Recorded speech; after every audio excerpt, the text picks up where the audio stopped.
Welcome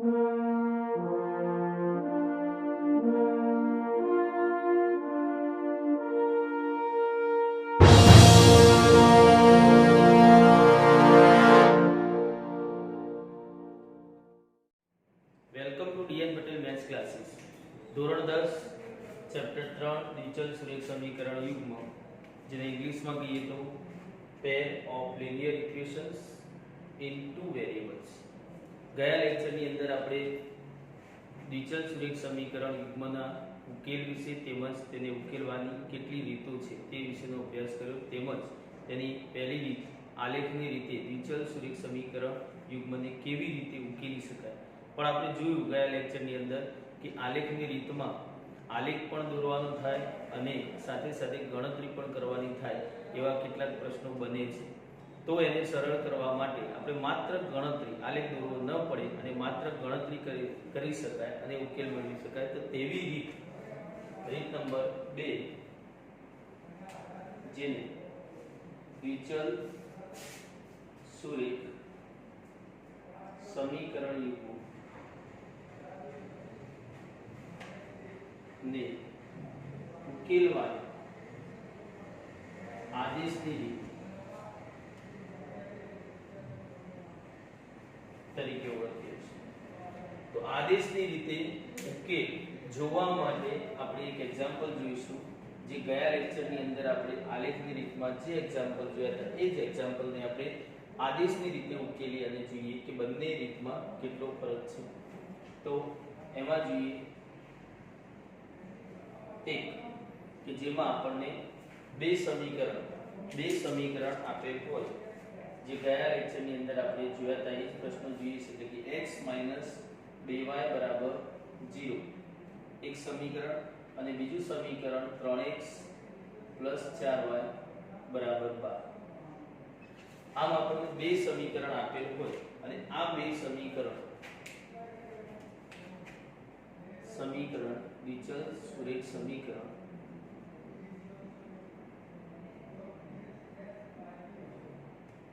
યુગ્મનો ઉકેલ આદેશની રીતે મેળવો. આ રીતે આપણને પ્રશ્ન પૂછેલો હોય તો ડિજિટલ સુરેખ સમીકરણ યુગ્મનો ઉકેલ એ આદેશની રીતે મેળવવા માટે કેવા મુદ્દાઓને આપણે ધ્યાનમાં રાખવા જોઈએ. તો સમીકરણ જે સ્વરૂપમાં હોય, જે સ્વરૂપમાં તમને આપેલા હોય એ સ્વરૂપમાં આપણે રાખી શકીએ છીએ. એટલે કે એમના એમ જો લખવામાં આવે તો બંને સમીકરણ આપણને કેવા સ્વરૂપે આપેલા છે, x - 2y = 0 આને કહીશું સમીકરણ 1, અને 3x + 4y = 12 આને કહીશું સમીકરણ 2. હવે શરૂઆત કરીએ તો આપણે કેટલાક મુદ્દા સાથે જોતા જઈશું કે અહીંયા કેવા કેવા મુદ્દાઓ ધ્યાનમાં રાખવા જેવા છે. તો પહેલો મુદ્દો એ કે બંને સમીકરણ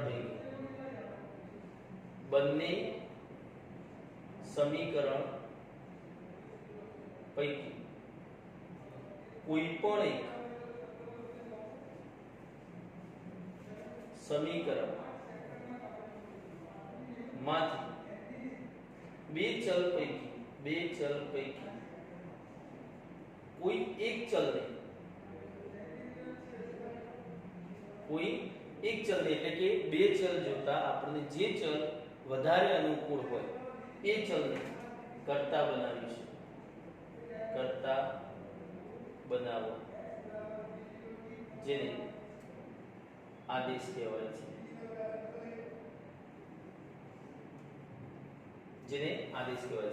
તો પહેલો મુદ્દો આપણે શું યાદ રાખીશું કે બંને બે દ્વિચલ સુરેખ સમીકરણ યુગ્મમાં આપ્યા છે. બંને સમીકરણ પૈકી આપણને જે સમીકરણમાં જોવું સરળ લાગે છે તેવું, દાખલા તરીકે બંને સમીકરણ જોતા આપણે જોઈએ તો પહેલા સમીકરણમાં આપણને થોડી સરળતા જોવા મળે છે.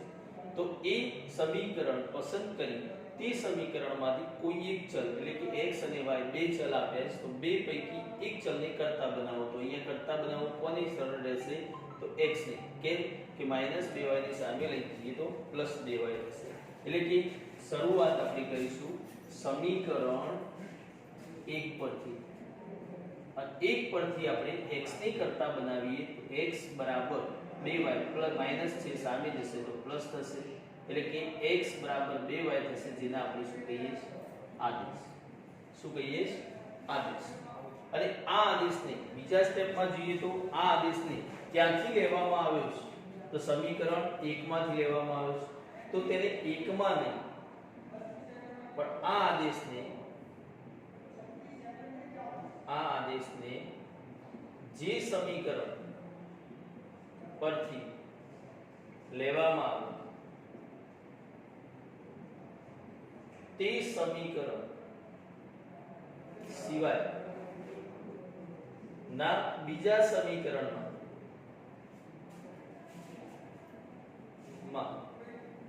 મુક્તા એક ચલની કિંમત મળે છે એક ચલની કિંમત મળે છે ચલો આ આદેશને ક્યાંથી લેવામાં આવ્યો છે તો આ આદેશને સમીકરણ 1 પરથી લેવામાં આવ્યો છે તો એ આદેશને 1 માં મૂકીશું નહીં મૂકી શકાય નહીં તો આ આદેશને ક્યાં મૂકીએ તો સમીકરણ 2 માં મેં સમીકરણ 2 માં મૂકતા ચલો સમીકરણ 2 માં મૂકીએ તો 3 જ્યાં x છે ત્યાં શું આવશે 2y 4y અને 12 હવે સાદુરૂપ આપીએ 3 દુ 6y 4y બરાબર 12 6 ને 4 કેટલા થશે તો 10y બરાબર 12 કેટલા થશે 10y બરાબર 12 સોરી क्या मिस्टेक करी છે 3 દુ 6 6 ને 4 10 અહીંયા સમીકરણમાં આપણે 12 ને 20 લઈશું ધ્યાન આપજો 20 લઈશું અહીંયા 20 ચલો તો 10 વડે ભાગી દઈએ તો શું થશે y બરાબર 2 ચલો તો એક ચલની કિંમત આપણને મળી ચૂકી છે હવે શું ધ્યાન રાખીશું તો ત્રીજો મુદ્દો મળેલ ચલની કિંમતને આદેશમાં મૂકતા બીજા ચલની કિંમત મળશે શું બીજા ચલની કિંમત મળશે તો આ જે કિંમત ચલની મળેલ છે ને આદેશ એટલે કે x બરાબર 2y માં મૂકતા તો મૂકીએ તો બરાબર 2 y કેટલા 2 એટલે કે 4 x બરાબર 4 તો ઉકેલ ગણની અંદર ક્રમિક જોડ જેમાં x પહેલા લખીશું y પછી લખીશું એટલે કે x બરાબર 4 અને y બરાબર 2 તો ગયા લેક્ચરની અંદર જે આપણે આલેખની રીત જોઈ ચૂક્યા હતા એ જ એક્ઝામ્પલ અને એ જ જવાબ પણ મેથડ ખાલી ચેન્જ થઈ કે ત્યાં આલેખની રીતે મેળવતા હતા અહીંયા આદેશની રીતે મેળવીશું તો આપણે આદેશની રીતે ઉકેલવાની વાત હોય ત્યારે આપણે ધ્યાનમાં રાખીશું આ ત્રણ મુદ્દા કે સમીકરણ જે સ્વરૂપમાં હોય એ સ્વરૂપમાં 1 અને 2 કહીશું અને ત્યારબાદ બંને સમીકરણ પૈકી કોઈ પણ એક સમીકરણમાંથી બે ચલ પૈકી કોઈ એક ચલને કરતા બનાવો જેમ કે આપણે અહીં આપેલા બે સમીકરણ પૈકી સમીકરણ 1 માં જોઈએ તો આપેલ બે ચલ x અને y પૈકી એક ચલને કરતા બનાવો જેને આપણે આદેશ કહીએ છીએ અને આ આદેશને બીજા મુદ્દામાં જોઈએ તો આ આદેશને જ્યાંથી લેવામાં આવ્યો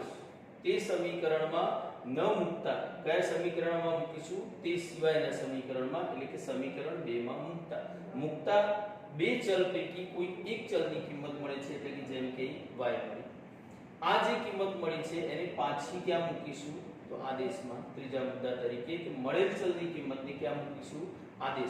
આદેશમાં મૂકવાથી બીજા ચલની કિંમત મળશે અને બંનેને ઉકેલ ગણ એટલે કે ગણની અંદર ક્રમિક જોડમાં પહેલા x ની કિંમત અને પછી y ની કિંમત મૂકવાથી આપણને આ રીતે આદેશની રીતે ઉકેલ મેળવી શકાય ચલો આની પ્રેક્ટિસ કરવા માટે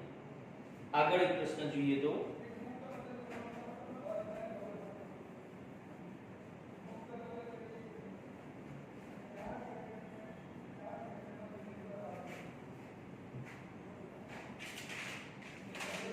ચલો આપણને બે સમીકરણ પ્રશ્ન નંબર 2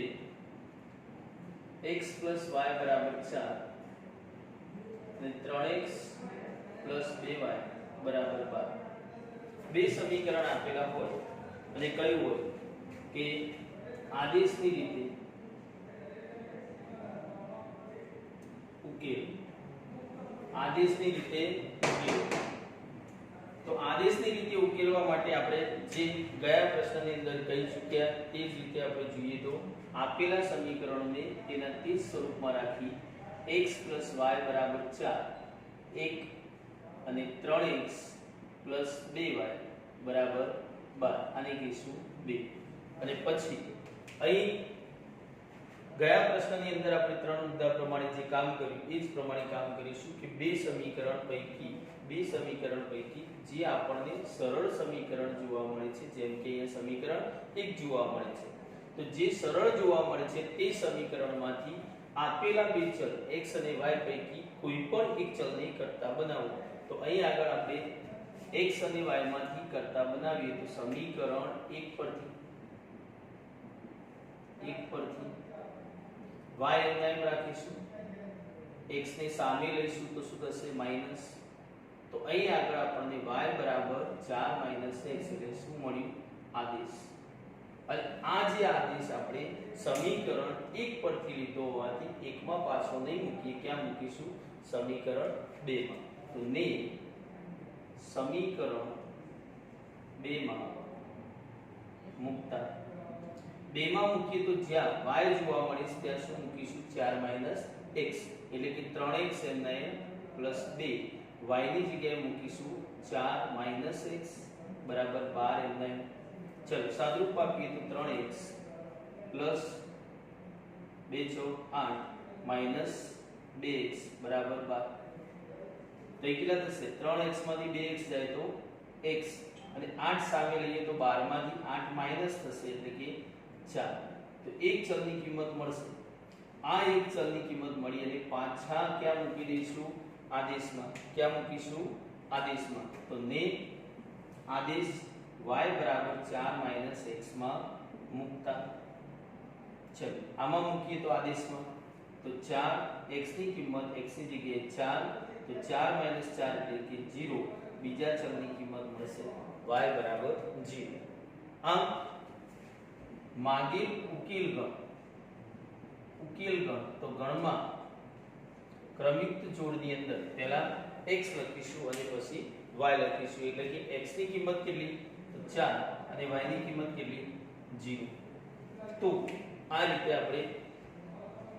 આદેશની રીતે આપેલ બે દ્વિચલ સુરેખ સમીકરણની જે જોડ છે એ જોડને આપણે આદેશની રીતે ઉકેલી શકીએ. તો આ જ રીતે આપણે ત્રણ મુદ્દા જે મહત્વના છે એ પ્રમાણે કામ કરી અને આદેશની રીતે આપણે દ્વિચલ સુરેખ સમીકરણોને ઉકેલીશું. તો આજના લેક્ચરની અંદર આપણે જે દ્વિચલ સુરેખ સમીકરણ યુગ્મને ઉકેલવાની આદેશની રીત જોઈ છે, એ જ રીતે આવતા લેક્ચરની અંદર આપણે તેથી આગળ લોકની રીતે ઉકેલવાની મેથડ અને ચોકડી ગુણાકારની રીતે ઉકેલવાની મેથડ વિશે આગળ